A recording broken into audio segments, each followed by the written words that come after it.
One of the things I also wanted to ask each of you kind of individually is that to be a coach, it's not just like you wake up and, you're suddenly great at coaching, but you fail along the way to reach some level of mastery or confidence or something to help you be the best partner to the clients that you work with. So I'm kind of curious, and maybe I'll punt this over to Maya, since you were chatting with us before, but how do you personally kind of think about or approach or handle failure in your own, whether professional, personal, whatever interpretation you've got about it? So I want to share a definition that I learned in my coaching course that is helpful for me in thinking through all different kinds of things, and that's the definition of integrity. And the definition of integrity that I was taught is that it's the alignment of your thoughts, your words, and your actions. And to me, keeping that in mind is really important, because most of the time, and understandably so, we're out of alignment in one of those, in all different kinds of situations. We have different conflicts, different values that come into conflict, and we're in some ways we're all on a search for realignment to our integrity at any given point in time. I think that failure in that context is important to, at least I find with my clients, to be able to help them understand what are their core values, what's really important to them, and in any decision that they're making, any choice that they're making, what is it based on in that moment? And if there are multiple options in that moment of, what I have, I'm trying to think of an example. I really want to, I want to show that I'm really, really dedicated and thorough, and I'm going to do this work till the end, but I also need to leave to pick up my kids and want to be a good mom, and I want to be home in the evenings or whatever it might be. That helping them work through the realignment in that situation, to not see either I'm a failure as a mom or I'm a failure in my job, but to be able to, again, like I said before, see the options that are in between. And to me, to be able to see the difference between your kind of self-worth and any given individual momentary action that you're taking as being separated from each other in some way, like that your core identity and your self-worth has like some kind of a barrier around it, and that it's any given one thing that you choose to do at any given moment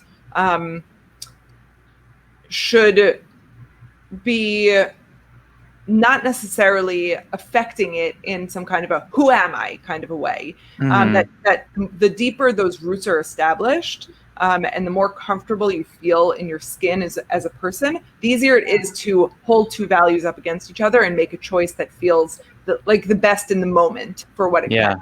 Oh yeah. Interesting. That sounds very similar to like the idea how your purpose is not necessarily fully defined by your successes, but by the things at which you believe and how you behave when you have all these conflicting choices. And your purpose, your core, it sounds like, is the thing that you align to. Right. Oh, I'm digging this. Okay. All right. Kate, how do you handle failure? How do I handle failure? Well, I'll just say I love what Maya said, and I completely agree. Me personally, like I go through, first of all, like naming emotions, right? So it might be like, how am I feeling right now after something happened that I didn't want to happen, we'll say, right? It could be shame, it could be embarrassment, maybe sadness, disappointment, but just being really clear to name everything in the room. And when I say the room, my own brain. Because when you don't attend to the reality of what's happening, that's when things last a lot longer than they need to. So it's just kind of like letting those emotions exist and being okay with them. And then I ask myself two pretty important questions, like, what did I learn here? And then second, what's here for me to own, right? So like, I'm really big on taking responsibility, because at the end of the day, like that's where your power is at. That's where it comes from. And so when I ask myself that, I'm like, I could have done this better, or I could have changed this, right? And I feel like this is for me to change and do differently. And it's so much easier to get there versus like somebody else telling you, right? And this is like one of the magic parts of coaching, right? Somebody can tell you something, but until you get there on your own in your own brain and build that neural pathway, like it doesn't resonate the same way. So I always feel my strongest when I can ask myself, like, what am I wanting to hold myself accountable to? And I think that's really important. And then also I give myself time and space. I'm like, you know what? In like a day and a half, I'll probably be fine. And if it's really, really hard, I'll think back to like the crazy things I've overcome, and be like, I have a ton of confidence for everything that I've overcome and done and accomplished so far. And so I leverage that, right? So it's like leveraging the well that you build up, again, going back to some positive psychology, and leveraging those positive emotions and kind of bringing them over into a state that needs some help. And so that's how I work on that for myself. Do you coach your clients in the same way? Do you help them go through that same process? Is it different for you versus how you help your clients? It's a little different. Sometimes it depends on the level of emotional awareness and their inter and intrapersonal abilities. Every client is completely different, but when, as a coach, you're always having to sense what your client is good at and what they're open to. So you're kind of like looking for the door that opens easily. Right. And if you feel the push, then you go into it. But with my clients, exactly what Maya was saying, like I come back to how do you actually and where do you derive your self-confidence from? Mm-hmm. This at the end of the day to me is like, it's the ball game.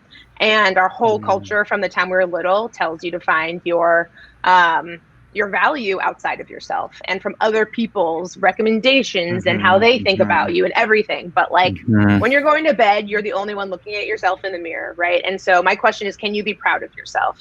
And to me, the only way you can really be proud of yourself is being in alignment with your values. So to me, integrity is like, are your enacted and espoused values in alignment, right? And so when you ask people their values, they're rarely like super successful, right? It's never about the outcome. It's actually about the how. It's like, how are we going to get there, right? And so when you're not focused on the outcome, it's easier to be like, you know what? How I went about this was like the absolute best way I could have. I may not have gotten what I wanted, but that's okay.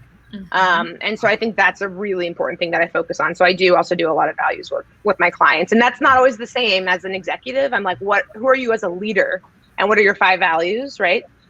Versus like what the company is espousing and what's important there. Wow. This is a great conversation. Okay. Last but not least, James, failure. What's your take on it? I knew what I was going to say. And now after hearing both Maya and Kay, I'm like, mind blown. Where do I go with this? Just so many things that came cycling through my mind, and just kind of ripping off something that you said earlier, Kate, and that is, and this is just one of my favorite quotes from one of my heroes. It's a quote by Viktor Frankl, and it's the quote is, everything can be taken from a man but one thing, the last of human freedoms, which is to choose one's attitude in any given circumstance, to choose one's own way.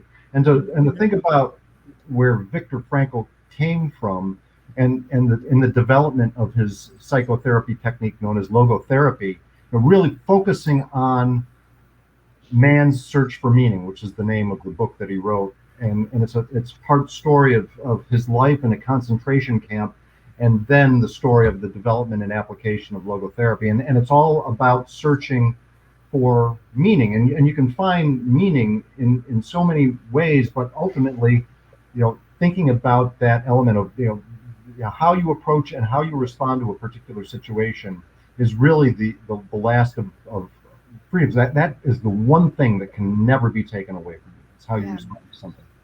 And so when I think about failure personally, there's many things that we fail at, or we don't meet our expectations. And I'm a big believer in synchronicity, the Jungian approach to synchronicity. And it's not necessarily that there is a God hand that is controlling the events in your life and align them. It's just that the meaning that you take when things seem to happen for a purpose and what you gain from that. And so I was we recently took the RV up to Boothbay Harbor, and we were staying at a brewery in their parking lot, and we rode bikes into a shop in Boothbay Harbor, and I came upon a quote on a wall that connected just this where I was at the time to a massive failure that I had back in high school, which by the way, that was the point in time when I decided to become an engineer, but I was also really fascinated in psychology. Mr. Birkin's class on psychology when I was a senior, I thought that's what I wanted to be. But Father Rogue said, no, Costi, go and be an engineer. You're going to make money at that. I said, oh, okay, Father. And it worked out fine. But the fact is that, when I was in high school, I was a basketball player. And I injured myself not on the basketball court. I decided to play through my season, and I was supposed to be a captain. I ended up not being a captain because I was injured, and I played through, injured my knee terribly, didn't play well. I thought we were going to have a great season. I thought I was going to have a great season, but I played injured, ruined my knee, ended up having to have that knee replaced, 30 years later after being bone on bone for years. But I did get the most persistent award at the sports bank that I didn't attend because I was so depressed by the whole thing. Right? So I was loving studying psychology, but I was also a basket case and needed therapy. Never got it, but just at the time at least. And so I was in this pottery shop in Booth Bay Harbor, and I came across another quote, and this is by Calvin Coolidge, and that is, "Nothing in the world can take the place of persistence." I said, oh my God, that's the trophy that I have. It all connects. It connects. Synchronicity. Talent will not. Nothing is more common in this life than unsuccessful men with talent. Genius will not. Unrewarded genius is almost a proverb. And education will not. The world is full of uneducated derelicts. Persistence and determination alone are omnipotent. And when I think about failure, and that it's really about the persistence. And you think that when you fail, that you lose confidence. But I'm here to tell you that when you fail, when you think about it the right way, you gain confidence in failure. Because when we fail, we learn. And there's this thing called the competence confidence loop. When we learn, we develop competence. When we develop competence, we gain confidence. So really, when we fail, it's an opportunity to gain competence, just a matter of perspective, and really kind of taking from that what the real lessons are and using that as leverage to propel yourself forward. And that is the secret that the most successful people know, is that problems are, we get gifts from God that are gift wrapped with problems, and failure is a problem that we need to overcome.